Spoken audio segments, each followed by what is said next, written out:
L'atelier d'immersion, c'est ce qui plaît le plus puisqu'on va vraiment vivre la formation de l'intérieur. Et là, ils vont vraiment produire.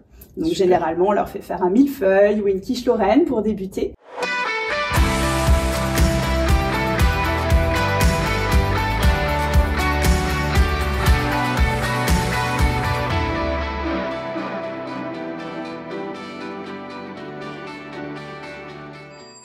Si vous êtes étudiant à Ferrandi, vous l'avez peut-être déjà croisé dans les couloirs. Son rôle est clé au sein de l'école.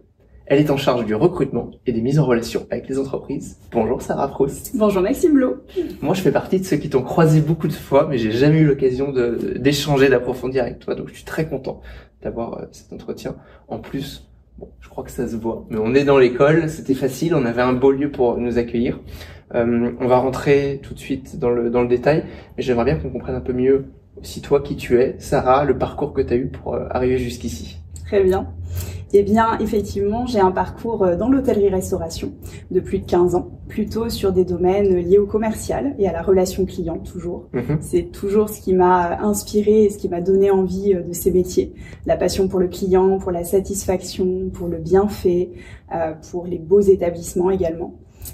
Et puis ensuite, j'ai eu vraiment cette envie de transmettre et d'accompagner véritablement les étudiants vers les métiers qui m'ont plu à la base et qui me plaisent toujours aujourd'hui. Donc tu es une professionnelle qui est allée vers l'école pour continuer l'accompagnement, mais tu ne donnes pas de cours. Quel est un peu ton rôle au sein de l'école d'entreprise? Tout à fait. Donc je fais le lien véritablement entre le passage du lycée vers la formation post-bac Ferrandi. Et l'idée, c'est vraiment de présenter nos formations et surtout de cibler le projet professionnel des étudiants pour voir s'il est en adéquation. Alors, donc là, ça fait pas très longtemps finalement que tu es à Ferrandi, mais Ferrandi, je voudrais bien que tu m'expliques, ou plutôt que tu nous réexpliques, c'est vrai que ça fait un peu maintenant du temps que je commence à mieux comprendre, ce que c'est que Ferrandi, surtout Ferrandi Bordeaux, qui est une aile un petit peu différente de Ferrandi Paris. Je te laisse nous détailler tout ça. Tout à fait. Donc Ferrandi, c'est une maison qui existe depuis plus de 100 ans, au départ à Paris. Et ensuite, on a développé différents campus en franchise. Nous avons Ferrandi à Bordeaux depuis 10 ans aujourd'hui, et puis également à Rennes depuis 3 ans bientôt. Et c'est que je deviens un vrai bébé ambassadeur Ferrandi, parce qu'en fait, donc pour l'anecdote, les auditeurs qui me suivent le savent parce que j'en parle régulièrement, mais moi j'ai commencé avec Ferrandi Paris il y a maintenant 3 ans ou 4 ans. J'ai fait 2 saisons là-bas et en fait comme entre-temps je déménageais à Bordeaux, j'ai été propulsé ici et c'est génial de pouvoir continuer. Depuis janvier, j'ai commencé à donner des cours à Rennes, alors très ponctuellement parce que Rennes c'est pas la porte à côté, mais c'est génial de pouvoir faire le lien un peu avec les différents campus. Complètement. Et c'est vrai qu'on a la chance d'avoir exactement les mêmes formations et ça rassure beaucoup les étudiants. C'est-à-dire qu'on est une école visée, un diplôme visé d'État. On passe d'ailleurs par Parcoursup pour le recrutement. Et effectivement, que l'on soit à Paris, à Rennes ou à Bordeaux, on suit exactement le même enseignement et on ressort avec le même diplôme. Donc à Bordeaux, on existe depuis 10 ans, on va fêter nos 10 ans très bientôt en septembre. Et effectivement, on propose 2 bachelors, donc le bachelor art culinaire et entrepreneuriat, option cuisine et option pâtisserie, et le diplôme management hôtelier et restauration, ainsi que la suite en master, hospitality management. D'accord.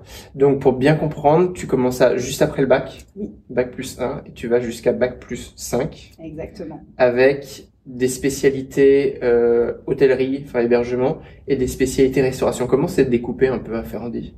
Alors véritablement, lorsqu'on choisit le bachelor art culinaire, on est en production. Donc on va travailler en cuisine, on va apprendre les bases, les fondamentaux de la cuisine ou de la pâtisserie, et on va véritablement être en production culinaire et évoluer vers les 3 années sur la création d'un restaurant avec un business plan de fin d'année. Lorsqu'on suit le bachelor management hôtelier et restauration, on aime davantage la relation, le contact clientèle, et là on va être plutôt au service en salle, en restauration, mais également au service hébergement, réception, service d'étage, la partie commerciale, mais c'est vraiment du contact client. On n'est pas du tout en back-office. D'accord. Au niveau des rythmes, est-ce que vous avez de la formation, je crois que c'est initial le terme, et de la formation en apprentissage? Comment ça marche? Tout à fait. Donc on propose uniquement en formation initiale le diplôme autour de la restauration, donc bachelor art culinaire. En revanche, le management hôtelier et restauration est possible en apprentissage ou en initial. Donc on a les 2 formats. Oui. bon, je le sais un petit peu parce qu'il y a certains qui font partie de mes étudiants. Tout à fait. C'est l'occasion un peu de les saluer. Et c'est très drôle parce que la salle dans laquelle on est, c'est une des salles dans laquelle je donne des cours. Donc comme ça, je suis comme à la maison. Tu peux nous parler aussi de ce campus, ce lieu? Il y a la particularité de la localisation. Alors ceux qui connaissent pas Bordeaux l'ont pas forcément en tête, mais on est juste à côté de Bordeaux-Lac. Oui. Il y a le coin qui est sympa, mais il y a aussi donc cette mixité avec le campus. Ça, c'était pas très clair pour moi. Comment ça fonctionne, Ferrandi plus le campus du Lac? Tout à fait. Donc le campus du Lac, c'est une école de la Chambre de commerce et d'industrie Bordeaux-Gironde qui existe depuis une 50aine d'années. On propose environ 40 formations dans le tertiaire. Notre cœur de métier, c'est véritablement le commerce, également l'assurance. Et on va du CAP jusqu'au master, Bac+5 également, sur la partie campus du Lac. Au total, ça représente 1800 étudiants à peu près. Donc c'est un gros campus, on a plusieurs bâtiments. Et puis Ferrandi, donc, qui est implanté depuis 10 ans, c'est vraiment une petite partie à l'intérieur de ce campus et ça représente demain, avec la prochaine rentrée, environ 200 étudiants. D'accord. En effet, c'est un petit bébé au sein d'une grande maison, mais quand même 200 étudiants à gérer, c'est un petit peu de travail. Oui. Ça va nous faire venir à toi ce que tu fais. Je voudrais bien qu'on comprenne tes missions et après j'aurai forcément des questions qui sont liées au challenge autour de ces missions-là. Bien sûr. Donc mon année est découpée de différentes manières. On va dire que de septembre jusqu'en février-mars, on est vraiment sur une période dite de recrutement. Donc on va présenter nos formations, on va aller vers les lycéens. Donc on sera présent sur des salons étudiants, sur des forums lycées. Et on va également faire venir les étudiants et les familles à nous à travers des journées portes ouvertes et également des ateliers d'immersion. L'atelier d'immersion, c'est ce qui plaît le plus puisqu'on va vraiment vivre la formation de l'intérieur. On propose aux étudiants de venir sur une demi-journée et de participer à un groupe classe. Donc, ils rencontrent les étudiants, ils échangent avec les formateurs, ils peuvent poser toutes leurs questions. Et puis, soit ils vont être en observation et donc plutôt un peu passif. Soit ils vont être, et là ils adorent aussi, avec un formateur en petit groupe. Et là, ils vont vraiment produire. Donc généralement, on leur fait faire un millefeuille ou une quiche lorraine pour débuter, mais qu'ils puissent vraiment voir. Qui ne connaissent rien, généralement. Exactement. Oui. Qui débarquent dans une pâtisserie ou dans une cuisine et qui se mettent à produire avec un chef. Il y a d'autres étudiants qui étudient qui sont là aussi ou pas? On est vraiment dédié pour eux dans ces immersions. Donc c'est ça se fait à quel moment? On le fait. Alors on propose plusieurs sessions, généralement entre octobre et février. Voilà. Ceux qui sont déjà motivés, qui peuvent venir et peut-être après approfondir ça et ensuite s'inscrire un peu plus tard. Tout à fait. Et la suite du calendrier alors? Et la suite du calendrier, donc ensuite à partir de mars-avril, on est vraiment sur la période dite de recrutement pur avec les entretiens de motivation, puisqu'on est une école donc sélective, donc on va recruter les étudiants sur concours. On a un examen écrit qui compte pour 20% de l'évaluation globale et un entretien oral qui compte pour 80%. Et donc on reçoit les étudiants la plupart du temps sur site, mais on peut le faire aussi en visio, parce que nos étudiants viennent du monde entier. On a eu cette année des étudiants d'Amérique latine, d'Afrique, d'Asie. Et donc, effectivement, on peut leur proposer des rendez-vous en distanciel, mais la plupart du temps, ils viennent sur le campus. Et là, c'est un entretien avec un jury de 2 personnes, un formateur technique, un responsable académique, et on évalue leur motivation et leur projet professionnel. D'accord. Voilà. Waouh, j'imagine beaucoup de travail, puisque qui dit 200 étudiants, tu dois en faire rentrer, j'imagine, au moins un quart ou un tiers par an. Oui. Et c'est toi qui passes tous ces entretiens-là? Alors, je vais pas forcément passer tous les entretiens, mais je vais les préparer en tout cas et organiser vraiment le lien avec le jury et puis toute la gestion du planning de ces entretiens. Et je vais aussi les coacher. Donc véritablement, on fait en amont des petits ateliers de préparation avec justement les questions-réponses type, comment ils peuvent se préparer, comment préparer son CV également, puisque pour les managers hôteliers qui postulent à l'apprentissage, il y a vraiment toute une partie d'aller vers l'entreprise et d'aller chercher son entreprise pour la rentrée prochaine. Donc on les accompagne, mais en même temps, ils doivent aussi être en autonomie sur cette recherche d'emploi. Oui, parce que ceux qui sont en apprentissage doivent par eux-mêmes aussi trouver leur entreprise, tout à fait, etc. Vous avez des partenariats dans la région que vous leur proposez, mais sinon c'est vraiment eux qui doivent faire ce travail-là. Tout à fait. Je suis partagé au début. Moi, quand j'étais à l'école, je trouvais ça sympa qu'on me donne tout en clé en main. Et plus je suis dans le monde professionnel, plus je me dis c'est quand même sympa qu'ils cherchent leur apprentissage parce que eux, ils trouvent des entreprises qui leur correspondent beaucoup mieux. Et en plus, ça les oblige à être dans une démarche un petit peu proactive. Donc, je trouve ça bien aussi, tu sais, qu'ils mettent un peu le pied dedans. Et quand t'es employeur, d'avoir un étudiant qui vient te voir en disant moi c'est chez vous que je veux travailler, j'ai déjà l'école de l'autre côté, est-ce qu'on pourrait faire quelque chose? Ouais, C'est vraiment un peu des deux, et moi j'ai tendance à apprécier aussi quand ils ont déjà mené une recherche qu'ils ont au moins une vision du marché, des établissements présents, des catégories d'hôtels, de restaurants. Et c'est vrai que nous on les accompagne, on a bien sûr un réseau que l'on travaille depuis toutes ces années chez Ferrandi, donc au niveau national mais aussi au niveau local bien sûr. Et c'est vrai que chaque année de nouveaux établissements voient le jour, ouvrent leurs portes, et donc de nouvelles opportunités se présentent à eux. Et oui. Alors j'ai plein de questions autour de ça, il y en aura une autour des entreprises, mais je continue sur les étudiants. Tu parles de recrutement, tu parles d'entretien que vous préparez. C'est quoi un peu le profil type que vous recherchez ou les qualités? J'imagine peut-être dans l'audience, il y en a qui nous écoutent qui se disent tiens moi j'aimerais bien étudier à Ferrandi, ou peut-être que mes enfants pourraient le faire. C'est quoi le profil qu'on aime à Ferrandi? Alors véritablement, il n'y a pas de profil en tout cas scolaire ou académique. C'est-à-dire qu'on peut venir de n'importe quel type de bac pour rentrer chez Ferrandi. Un bac général avec une spécialité scientifique, un bac plutôt littéraire, un bac hôtelier, bien évidemment, qui reste une suite tout à fait logique. C'est ce que j'ai fait d'ailleurs. C'est ça. Ou encore un bac technologie. Donc vraiment tout type de bac. Ce qui fait qu'on a des étudiants qui, pour certains, ont déjà eu des expériences, des stages, des jobs d'été, connaissent un peu le milieu, et d'autres qui ne connaissent pas du tout. L'idée est vraiment la trame commune de tous ces étudiants, c'est la motivation et la passion pour le métier. On doit avoir une certaine empathie. Je vais pas te la faire à toi, je pense qu'on voit très bien de quoi on parle. Il faut une empathie naturelle, il faut un contact, un relationnel client, aimer faire plaisir à l'autre, que ce soit dans la production culinaire ou dans le service. On a toujours cette trame commune vraiment de l'amour de l'autre, je dirais, et de vouloir bien faire, de vouloir accompagner, satisfaire. Donc quand on sent ça déjà chez le candidat, c'est assez énorme. On va chercher du savoir-être finalement plutôt que du savoir-faire. Le savoir-faire, on va leur apporter. C'est le mot-clé, mais c'est trop drôle parce que ce que tu décris, c'est la même problématique, c'est le même attaque que les ressources humaines dans une entreprise. Bien sûr. Ils cherchent la même chose, et c'est génial de se dire que finalement, vous êtes aligné avec ça, et que vous avez aussi ce même sujet. Les compétences techniques, vous êtes là pour les enseigner, typiquement, mais par contre, le savoir-être, c'est un peu compliqué. D'ailleurs, ça se voit tout de suite en termes d'étudiants, quand il y en a qui ont vraiment un profil sur lequel on va pouvoir apporter quelque chose, et d'autres qui sont en décalage très rapidement. Je pense qu'on fait le filtre. C'est quoi tes challenges à toi en tant que recruteuse et dans ton travail du quotidien? Eh bien, je dirais justement détecter cette fibre et cette passion chez le candidat. Gérer aussi un afflux de demandes sur une certaine période, puisque mine de rien, Ferrandi a une certaine notoriété. Donc, on a une grosse période, je dirais, sur octobre, janvier. Très dense, avec beaucoup de questions, beaucoup de salons. Donc c'est vraiment de l'organisation interne et de bien timer ses priorités. Juste par rapport à ça, est-ce que tu as remarqué un changement justement dans l'intérêt? Moi, il me semble qu'avant, quand je me suis intéressé aux écoles hôtelières, on parle d'il y a plus de 10 ans, Ferrandi, c'était vraiment brandé, donc marqué cuisine. Or, la preuve, c'est que moi, je donne aucun cours de cuisine a priori, plutôt de l'hébergement, du marketing, d'autres sujets. Est-ce qu'il y a eu un changement d'orientation? Est-ce que maintenant votre positionnement il est très clair par rapport à ça, ou c'est encore très marqué cuisine? On reste encore marqué cuisine. Ça reste Ferrandi, l'école de la gastronomie à la française. Bien évidemment, c'est notre fer de lance de départ et c'est notre identité profonde. Donc, on ne va pas la changer. Elle est toujours existante.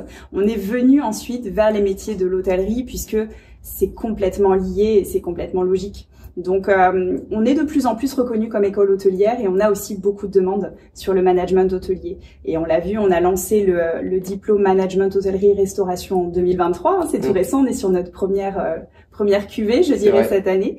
Et mine de rien, on a eu beaucoup plus de demandes, je dirais 3 fois plus de demandes cette année pour accéder à ce diplôme. Alors, la question suivante, cette fois-ci, elle est plutôt pour les entreprises de la région ou pas. Comment je peux me mettre en relation avec Ferrandi? Comment ça fonctionne? Parce que j'imagine que vous avez aussi toujours un intérêt à avoir des entreprises qui s'intéressent à vous. Et moi, qui ai beaucoup le pied auprès des entreprises, ils ont tous des difficultés de recrutement et je leur dis mais pourquoi vous n'allez pas parler aux écoles de votre région, etc. Ferrandi ou d'autres d'ailleurs en fonction de la localisation. Tu leur conseillerais quoi à ces employeurs-là? Eh bien, je leur conseille de me contacter ou de contacter le directeur de notre école, Monsieur Daugeron. On est toujours à l'écoute et toujours, bien, très intéressé par des présentations d'établissements pour tout simplement ouvrir les horizons, ouvrir des portes, leur présenter les carrières possibles, les métiers possibles. On a besoin que les professionnels viennent à nos étudiants, donc ils sont tous les bienvenus. Et nous, on va aussi à leur rencontre sur le terrain, dans différents événements. On est en lien avec le club hôtelier Bordeaux Métropole. qui également est un gros réseau voilà d'établissements sur Bordeaux. Donc l'idée c'est effectivement d'entretenir les relations avec ces professionnels au quotidien pour justement pouvoir leur apporter des étudiants à la fois en apprentissage mais aussi sortie d'études ou pour les stages, voilà, pour prendre le relais. Bien sûr. La question que tout le monde doit se poser, en tout cas ceux qui connaissent pas Ferrandi en interne, combien ça coûte quand je suis étudiant notamment, mais pourquoi pas quand je suis entreprise ou parent, en tout cas la personne qui va devoir dépenser de l'argent pour venir dans cette école, combien je dois dépenser? Alors on est effectivement sur des diplômes supérieurs, d'études supérieures. On va s'apparenter au tarif d'une école de commerce. On va retrouver le bachelor art culinaire à 14 500 € par an et le bachelor management hôtelier qui est à 13 900 € par an. Ça, c'est vraiment sur le format initial. Oui, tout à fait. Tout à fait. Bien évidemment, on doit inclure également des fournitures puisque tous nos étudiants sont en costume. Donc, bachelor art culinaire, on a un costume académique, donc veste, chemise, pantalon ou jupe pour les filles, mais également les vêtements techniques de cuisine. Et les managers hôteliers ont leur tenue costume. On a également une mallette avec des couteaux, des ustensiles, des livres scolaires. Donc, ça doit effectivement être préparé. Certains étudiants financent leurs études et font un prêt étudiant. Donc, eux sont d'autant plus motivés, travaillent à côté en parallèle de la formation. Donc voilà, ça demande un investissement personnel aussi. Et ça, c'était donc en effet la question suivante, c'était du financement. Donc l'étudiant, il peut faire un emprunt, les banques accompagnent avec des taux, j'imagine, très intéressants ou zéro. Comment ça va? On a un partenariat notamment avec la banque LCL qui effectivement accompagne nos étudiants et propose un taux très intéressant. On n'est pas sur du taux zéro, mais on est sur des taux malgré tout privilégiés, préférentiels. Au moins, en tout cas, quand ils arrivent, c'est sûr qu'ils sont motivés. Oui. Ils ont mis de l'argent sur la table. Donc ça, c'est un moyen. Évidemment, s'ils ont les fonds ou leurs parents, la question ne se pose pas. Et il y a aussi, j'imagine, le sujet de l'apprentissage. C'est un moyen de faire financer ses études. Complètement. Donc là, auquel cas, l'étudiant n'a pas de frais. Pas du tout. Aucun frais. Pour le coup, on est vraiment sur un financement global par les organismes de formation et par le campus. On demande effectivement à partir de cette année un reste à charge à nos entreprises. Donc on a calculé de manière minimale pour un impact aussi moindre et pour faciliter le recrutement de nos candidats. Mais effectivement, voilà, on est sur un accord tripartite entre le campus, l'entreprise et l'apprenant. Très bien. Si tu devais pitcher Ferrandi Bordeaux à un étudiant, tu mettrais quoi en avant? Les avantages de la formation ou du lieu, qu'est-ce que tu leur dirais? Le campus de Bordeaux a la chance d'être un campus à taille humaine. On a un vrai rapport privilégié avec nos étudiants. Les formateurs, l'équipe pédagogique, on les connaît par cœur et de manière privée, je dirais. Ça, c'est une vraie chance parce qu'effectivement, ce sont pas des numéros. Ils sont parmi nous, on les voit évoluer sur leurs 3 ans. On suit leurs projets professionnels, on suit leurs forces, leurs faiblesses. Nos formateurs, d'ailleurs, les placent en stage la première année, donc ils savent dans quels établissements ils vont se sentir à l'aise, ils vont pouvoir progresser. Donc il y a un vrai accompagnement tout à fait personnalisé. Et puis après, on va parler du cadre aussi. On a la chance ici d'être proche de Bordeaux-Lac. Quand je regarde par là, je vois le lac, c'est quand même sympa, il est juste devant nous, c'est agréable. C'est arboré, c'est spacieux, on est plutôt très bien liés en transport, donc même pour la partie logement, puisqu'on a beaucoup d'étudiants, je le disais, qui ne sont pas de Bordeaux, eh bien ils arrivent à trouver facilement des logements, soit sur le secteur de Bordeaux-Lac ou sur Bordeaux-Centre, et ils viennent facilement en tram. Il n'y a pas encore de dortoir Non, pas encore. Tu sais, moi, quand j'ai commencé l'école hôtelière, c'était ça. À l'époque, bon, c'est une sacrée expérience, mais c'est vrai qu'il y en a de moins en moins. Des dortoirs à disposition pour les étudiants. Tout à fait. On adorerait avoir des logements pour eux et c'est vrai que ce n'est pas encore prévu, mais on les accompagne dans cette recherche malgré tout. Et puis ensuite, on a la chance d'avoir, bien tout juste depuis cette année et encore plus à la rentrée prochaine, puisqu'on est en plein travaux et on aura nos propres locaux, d'avoir un deuxième campus place de la Bourse. Donc on est vraiment voilà au sein de la CCI Bordeaux-Gironde et on a 300 mètres carrés d'espace qui vont être occupés par nos étudiants Ferrandi avec des salles de cours, des espaces de vie. Donc voilà, ils vont naviguer entre Place de la Bourse et le campus du Lac. Moi j'ai hâte. Oui. Bon, on peut la révéler, c'est pas un secret, mais je ferai partie aussi des rangs normalement. Et on en est ravis. De la rentrée de septembre pour continuer avec les étudiants. Moi c'est la première fois que j'ai cette continuité aussi dans une école. Bon, je débute dans ce parcours un peu de partenaire extérieur, mes formateurs. C'est sympa, tu vois ce que tu dis de sentir qu'on fait partie d'un campus, de connaître les visages aussi parce que c'est à taille humaine, de connaître aussi les étudiants parce qu'ils sont pas trop. Je trouve que voilà, il y a ce truc-là qui moi me rappelle mon école hôtelière il y a une quinzaine d'années maintenant. Cette proximité, je trouve que ça fait vraiment une force dans un parcours de pas juste être un numéro parmi tant d'autres. Et j'aime bien aussi quand on est dans la salle des profs. Je rappelle des petits insights où tu sais on parle de tel ou tel étudiant entre nous, les profs.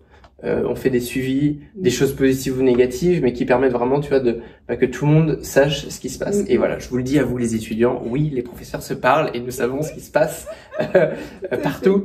Donc ça sert à rien de s'imaginer que on vit chacun cloisonné, nous discutons pendant qu'on déjeune et il y a des moments comme ça. Complètement. Je te propose de passer à mon petit jeu, qui, si tu as déjà écouté des épisodes, s'appelle mots-clés contre bénéfices. Nos insiders sont très habitués. Je te redonne les règles. Tu nous partages un mot-clé de ton choix. Il sera mis par les auditeurs, soit sur Apple Podcast, ils peuvent le mettre sous l'épisode sur ma chaîne YouTube. Spotify aussi, ça fonctionne. Et quand ils utilisent ce mot-clé, ils obtiennent un bénéfice de ton choix. Très bien. Alors, je dirais que le mot-clé sera excellence, puisque c'est vraiment un mot qui fait référence, je dirais, à Ferrandi et à ce que l'on propose. Et le bénéfice, eh bien, ce serait un accompagnement personnalisé sur leur projet. Donc, un échange, ça peut être en visio, ça peut être au campus. Et puis, s'ils ont la possibilité, eh bien, on les accueille bien volontiers pour une visite du campus personnalisée. C'est un peu une journée porte ouverte, mais complètement dédiée. Incroyable.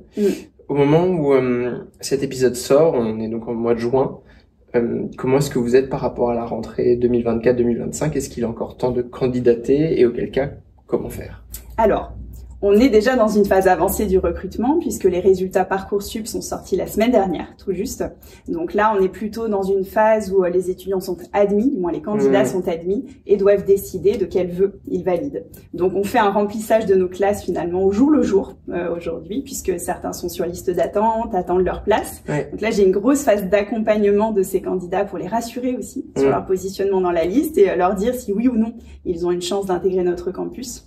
Mais véritablement, on a encore la possibilité de quelques admissions parallèles, et notamment sur le bachelor management hôtelier et restauration. Donc, on a soit la possibilité de l'intégrer en 3e année directement, auquel cas, là, on peut candidater quand on le souhaite et jusqu'en juillet, août même. Soit, effectivement, on peut encore accéder à ce bachelor en première année sur Parcoursup. Ça a beau être Parcoursup, on peut candidater sur l'apprentissage jusqu'à un peu plus tard. Dans l'année. Donc, si certains sont intéressés et veulent plus d'informations, ce sera avec grand plaisir. Et puis, on a également le master qui recrute toujours là aussi jusqu'en juillet-août. On a déjà quelques candidats validés, mais on a encore de la place pour la rentrée prochaine. Très bien, bon à savoir en effet. Qui est hors Parcoursup lui pour le coup. Ouais, c'est vrai. Dépêchez-vous si vous voulez candidater. C'est encore le moment. Je pense qu'on a fait un bon tour, on comprend bien ce que vous proposez. À Ferrandi. Alors, je suis forcément biaisé parce que si je travaille avec vous, mais c'est vrai que moi, quand je suis dans les entreprises ou quand il y a des personnes hors hôtellerie avec qui il y a ces échanges, c'est parfois il y a encore cette réputation de voie de garage. Le positionnement que vous avez aujourd'hui, tu l'expliques quasiment comme une école de commerce. On n'est pas sur la voie de garage. Je pense qu'on est très clairement sur un positionnement d'excellence. C'est le mot-clé que tu as donné tout à l'heure. Donc, évidemment, je pense que mes auditeurs sont aussi biaisés puisqu'on est des hôteliers pour la plupart. Mais c'est un vrai message que j'ai envie de crier haut et fort. C'est que l'école hôtelière, au même titre que l'école de commerce, c'est une vraie voie de progression et qui ouvre énormément de portes pour nos étudiants. Complètement. Et ça, j'en suis persuadée. Et c'est ce que je dis aux étudiants, et c'est aussi ce qui fait la force de venir de ce parcours, c'est que j'ai fait tellement de métiers pour le coup en 15 ans auxquels je n'aurais jamais pensé au départ. Et finalement, oui, ça ouvre des portes. Et quoi qu'il arrive, même si on ne souhaite pas dans 10 ans, 15 ans poursuivre dans les métiers purs de l'hôtellerie-restauration, on est un profil qui est extrêmement employable sur le marché. On est polyvalent, on aime le relationnel client, on va aimer les chiffres, mine de rien, puisqu'on gère des chiffres toute la journée. Et je crois que tout ça, c'est transposable aussi dans d'autres métiers. Complètement, il y a une transversalité de l'hôtellerie-restauration à tous les autres métiers de service, d'accueil, qui nécessitent de la rigueur, de l'efficacité. Absolument. Complètement. Bon. Et puis, diplôme type école de commerce, eh bien, on va avoir des notions de management, de marketing, de ressources humaines. Donc, finalement, on peut aller vers des voies très différentes par la suite. Et ce point-là, il est hyper important parce que peut-être qu'il manquait un peu avant, où on s'imaginait juste école hôtelière, CAP, BEP, ce qui, parenthèse, hein, sont quand même des très bonnes formations pour des métiers vraiment pur terrain de pratique. Sûr. Mais quand on se dit, moi, j'ai les capacités ou l'envie de faire des études supérieures, pourquoi m'en priver? Bon, en fait, on peut allier le meilleur des deux mondes. Moi, d'ailleurs, c'est ce que j'ai pu faire. Hein. J'ai commencé avec un bac technologique, j'ai terminé avec un master. Tout ça dans le monde hôtelier. Et en effet, les portes derrière, elles sont absolument très, très larges. Bon, on aura compris que je suis biaisé. Évidemment, je me le cache pas. Néanmoins, voilà, je trouve que c'est important qu'on se le dise. T'as parlé de ton parcours. Je pense que c'est un bon moment pour réélargir avec mes questions signatures. La première, c'est si tu pouvais voyager dans le temps et revenir à un autre moment de ta carrière, ou pourquoi pas de tes études, à toi de décider, est-ce que tu ferais quelque chose différemment? Eh bien non, je ne ferai rien différemment. Je pars du principe que le parcours de chacun, en tout cas le mien, et c'est comme ça que je le vois aujourd'hui, il a été fait de choix, de décisions. Bien sûr, on va prendre tel stage, on va prendre tel poste, on va prendre telle mission. Parfois, ça a été difficile. Et justement, c'est là-dedans que j'ai trouvé le meilleur finalement. C'est dans la difficulté que je me suis surpassée, c'est dans des missions auxquelles je m'attendais pas au départ que j'ai développé des compétences, que j'ai appris des choses. Et chaque mission, chaque poste que j'ai vécu, chaque entreprise dans laquelle j'ai évolué et chaque personne que j'ai rencontrée dans mon parcours professionnel ont fait de moi qui je suis aujourd'hui. Et donc, je changerai strictement rien. Super. Ça, j'aime beaucoup. C'est un bon message aussi. Et bon, je vais pas rebondir sur chacune des phrases, mais je suis assez d'accord, notamment la notion de difficulté. Il faut pas que ce soit parfaitement linéaire, facile. C'est quand il y a du relief, quand il y a du challenge, qu'on va chercher les ressources en soi et qu'ensuite, on progresse. Exactement, et qu'on sorte de sa zone de confort. C'est ce que je dis à beaucoup de nos étudiants. Sortez de votre zone de confort pour aller chercher le meilleur en vous. Complètement. Encore un bon message pour eux. Est-ce que tu as peut-être un livre, une lecture favorite que tu as envie de nous partager aujourd'hui? J'ai envie de parler en fait des 5 blessures qui empêchent d'être soi-même de Lise Bourbeau. C'est pas forcément un livre lié à l'hôtellerie-restauration, mais on est plus dans l'histoire du développement personnel. Et je crois fermement, surtout dans des métiers de relations clients, qu'il est important de se connaître soi-même, de se connaître très bien. Et le développement personnel aide à ça. Mieux se comprendre, mieux comprendre ses réactions, ses émotions face à une situation, face à une personne, et bien permettre de les aborder de manière plus sereine. Au début, on va être face à des situations de stress, on gère beaucoup de stress dans nos métiers, que ce soit en restauration, en hôtellerie, en cuisine encore plus. Et de connaître ses limites, de savoir aussi jusqu'où on peut aller ou pas, et comment on va réagir face à telle ou telle situation, c'est important.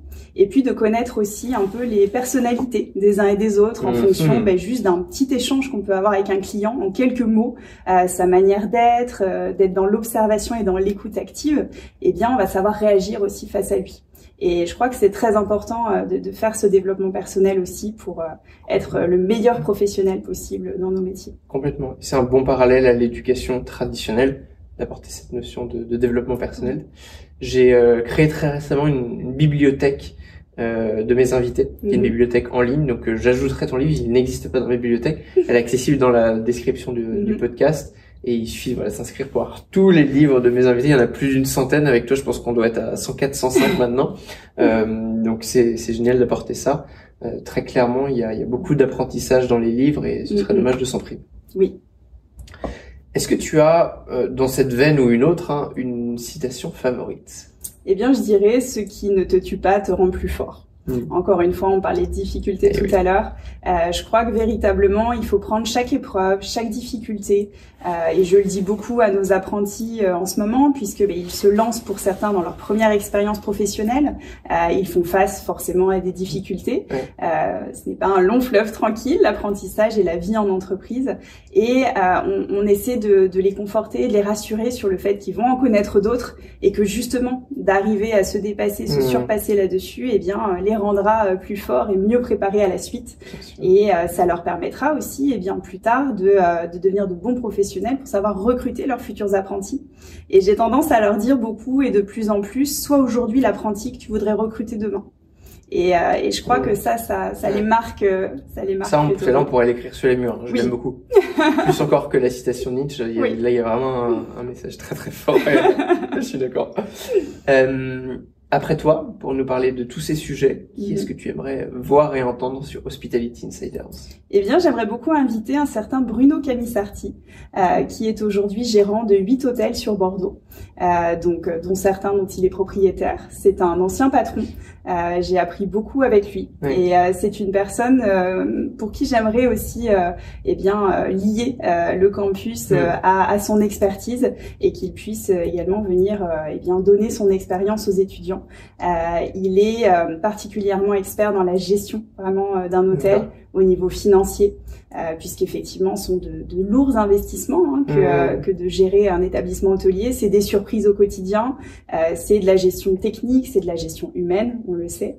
Et il a vraiment cette expertise et ce recul depuis maintenant plus de 30 ans qu'il exerce cette profession. Donc je crois que ça peut être un très bon professionnel à interviewer. Tu me mets en relation avec lui et promis, je pars à sa recherche et on enregistre saison 4 ou 5, mais on peut le faire avec plaisir. Et en plus, moi, je suis très fan de développer mon réseau bordelais, donc ce sera avec joie. Très bien. Peut-être pour continuer dans ce que tu disais tout à l'heure, quelqu'un qui voudrait te contacter ou contacter Ferrandi pour candidater ou parce que ce sont des entreprises, quel est le meilleur moyen de le faire? Eh bien, tout simplement via le site du campus du Lac, donc la partie Ferrandi du campus, ou tout simplement sur LinkedIn. Je suis assez active sur LinkedIn, c'est d'ailleurs comme ça que je te suis beaucoup. Effectivement, on peut tout à fait m'envoyer un email ou m'envoyer un message. J'ai mon adresse mail qui est en public sur LinkedIn, donc il ne faut pas hésiter à m'appeler ou m'écrire. On leur dit à nos étudiants que s'ils n'ont pas de réseau, LinkedIn, qu'ils le fassent. Je continue de batailler pour qu'ils se mettent tous dessus. Mais même nous, les plus anciens, on y est très actifs, donc il faut absolument qu'ils y passent. C'est incontournable aujourd'hui. On a fait un bon tour, on a parlé de pas mal de choses, Sarah, mais je voudrais quand même te laisser le mot de la fin. Si tu avais un tout dernier message à faire passer à nos insiders, et c'est la seule fois de l'épisode où je ne rebondirai pas sur ce que tu diras, quel serait-il? Eh bien, je dirais qu'il faut suivre son cœur et son instinct dans nos métiers. C'est ce qui nous guide le mieux. Donc à la fois pour nos candidats qui cherchent justement à trouver une voie et une poursuite d'études, mais aussi aux professionnels qui se cherchent aujourd'hui, qui veulent faire des reconversions. Je dirais que si effectivement ces métiers les attirent, il faut y aller, il faut foncer. Il y a de très belles opportunités de carrière qui les attendent, et c'est vraiment des métiers pleins de surprises et qui apportent énormément de satisfaction.